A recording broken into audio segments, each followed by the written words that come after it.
My name is Toby. I'm the director of the Middle East Centre at London School of Economics. I think more importantly for this event, I've been working on Iraq all my academic life, wrote a PhD on it, several books, have advised governments and companies about it from the 1990s onwards. I think it was a very powerful panel. We had a series of politicians from Iraqi Kurdistan, from Baghdad, the British ambassador, and then Renad Mansour from Chatham House and me from LSE, using the elections in May as a point of departure and saying what the results of the elections mean in the short term and then what that might mean for the unfolding of Iraqi politics over the next 5 years. I was quite rightly criticised of being a pessimist on Iraq, and I think anyone who bets on pessimism in Iraq over the last 20 years has not been out of pocket. But I think my argument is threefold. The first thing is we had a very low electoral turnout. Between 30 and 40% of people who could vote voted. And that's both in the north of Iraq, the Kurdish regions, and in the south, those of Shia. And if you think about the 2005 elections, the second elections, we had over 70% turnout. 2010 and 14, we're looking at a 60% turnout. So this 30 to 40% turnout indicates two things. I think firstly, a deep pessimism and cynicism of the Iraqi electorate. And secondly, a sense that voting won't do any good. It'll just encourage them, as it were. So you have, and that means you have a ruling elite separate from the Iraqi population.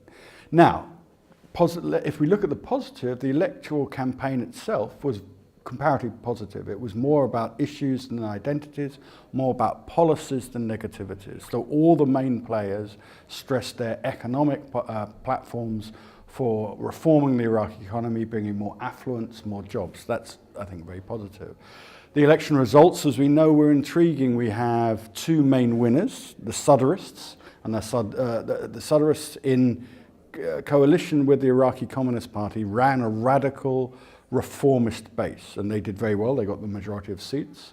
We then have the Hashd Shabi, the militia coalition, who were victorious against the fight against the Islamic State, coming in second, with the Prime Minister, Hadi Abadi, coming in a disappointing third. Now, this is disappointing because the Prime Minister led the campaign against the Islamic State, has tried to push forward with an anti-corruption reformist platform, but was punished, I think, by the electorate for having too many establishment figures, too many elite politicians on his list, and actually being seen as a decent man, but an ineffectual politician.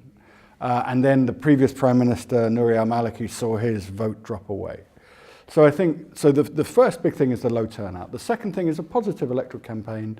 The third thing is this fractured vote against a declining commitment of the population. And finally, what type of government are we looking at? Now, notoriously, it takes many, many months for an Iraqi government to form because of the inter-party negotiations. But this time, possibly because outside interference has been less, the United States isn't a major presence in Iraq, President Trump doesn't really care about Iraq.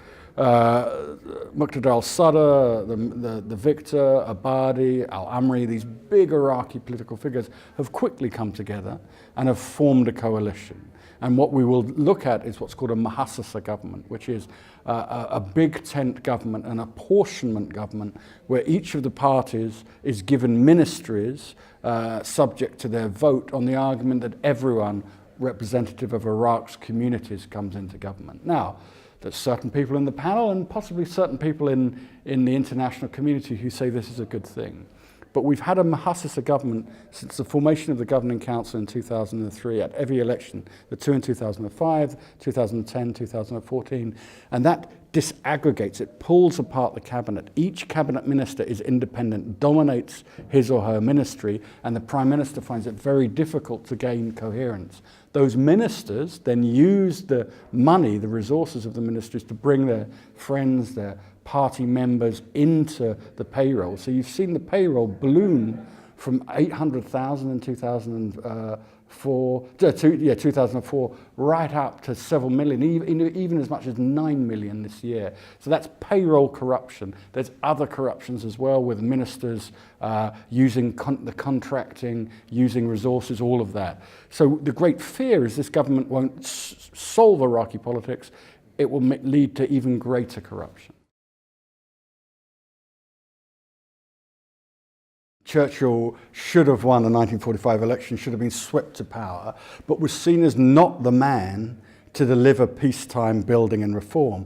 Abadi, in my opinion, should have won the election because he delivered the country from the grips of the Islamic State and didn't. Now the argument was there that he was too associated with the old powers that be, that he wasn't dynamic enough, which I think is somewhat unfair but understandable. So from that point of view, the electorate were demanding reform, demanding change, demanding a turnover of the ruling elite, and they haven't got that. That's the great worry.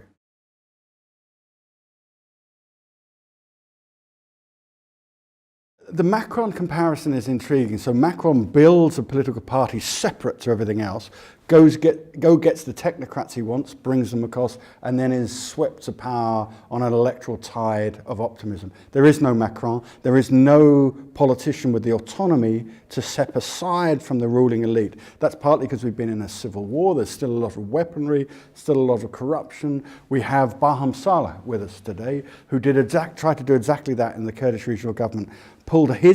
Created a new party separate to the old corrupt ruling elites, rallied, had a wonderful electoral campaign and only ended up with 2 seats. That's indicative possibly of voter fraud, and there's a complete recount of the Iraqi elections, but it's indicative that the powers that be have the money and the leverage to squeeze out newcomers, to peripherize them, to stop them getting the electoral traction they may deserve. With all the pessimism, Iraq has moved on. It's moved beyond out-and-out violence, it's moved beyond civil war, and the Islamic State have been broken, and there is a new feeling of optimism, especially in Baghdad, but across the country. That said, security hasn't been solved. The structural drivers of insecurity haven't been mediated or got rid of, so that's an issue. Secondly, I think especially in the oil and gas area, the terms of investment, the deals that the Iraqi government wants to do with the big international oil companies are some of the least profitable in the world, some of the most risky, some of the most complex, where the government's asking a lot. So you see a lot of the majors dropping out of their contracts, and either state-run oil companies from Russia, from China coming in, or what we could call adventure capitalists, people investing over the short term. So I think there is a problem with investment. But of course, Iraq has such great potential in terms of oil, reconstruction, building contracts, that it can't be ignored. And so you see international oil companies, international construction companies, big multinationals around the edges of Iraq, keeping their foot in the door, keeping contacts open, but not finding the contracts generous enough to move on to something bigger.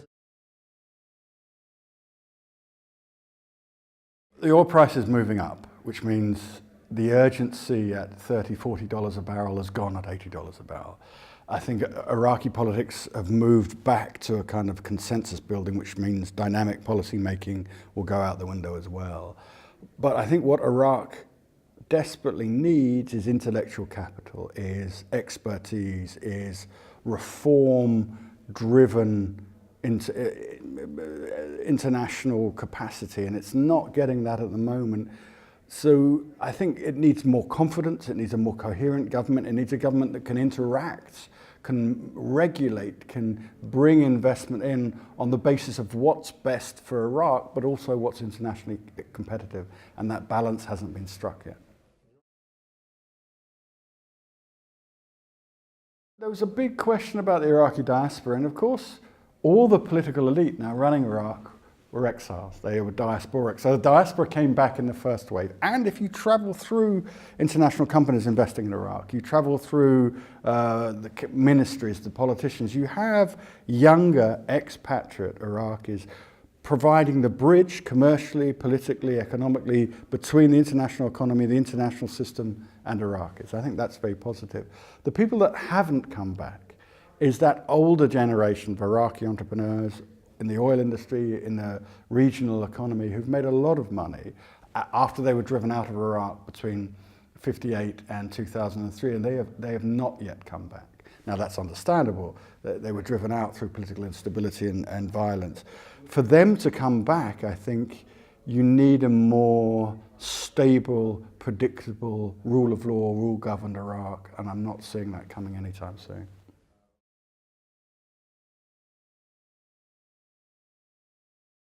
The other question in today's panel was about the growing gap between the population and the ruling elite, and it's a demographic age gap as well as an elite ruled gap. And what we need is those youngsters who've come back, but also more importantly, those who have lived in Iraq under the previous regime, to step forward and be allowed the space to become more prominent, more active politicians. They're all there.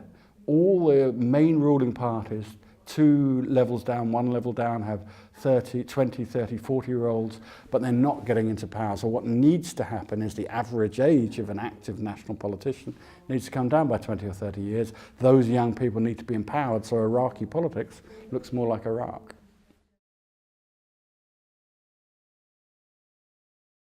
I think anyone who's been to Baghdad in the last few months, anyone that's been to Baghdad or travelled across Iraq over the last 6 months, sees a completely unimaginable stability. That with the vanquishing of the Islamic State, security is rapidly improved.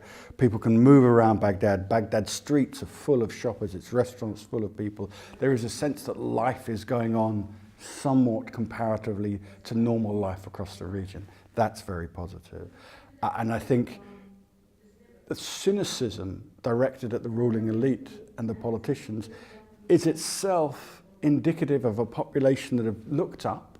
The civil war has finished, violence has diminished, and they're saying, well then get on with the job of delivering us economic progress, delivering us bread and butter issues. And you see that in the election. The politicians realize that they have to move from ideology to policy, from identity politics to delivery. So there's a recognition that that needs to move forward. What Iraq is struggling with is the way to move that forward. International business, not only oil and gas, reconstruction, accountancy, banking, is all waiting on the edge of Iraq to come in. Iraq's too big a market. The possibilities are too great for them not to be there. But the majority of them, either those early entrants have left, or those ones still waiting to come in, are waiting for the rule of law, waiting for transparency, they're waiting for competitive processes, and that is yet to be in place.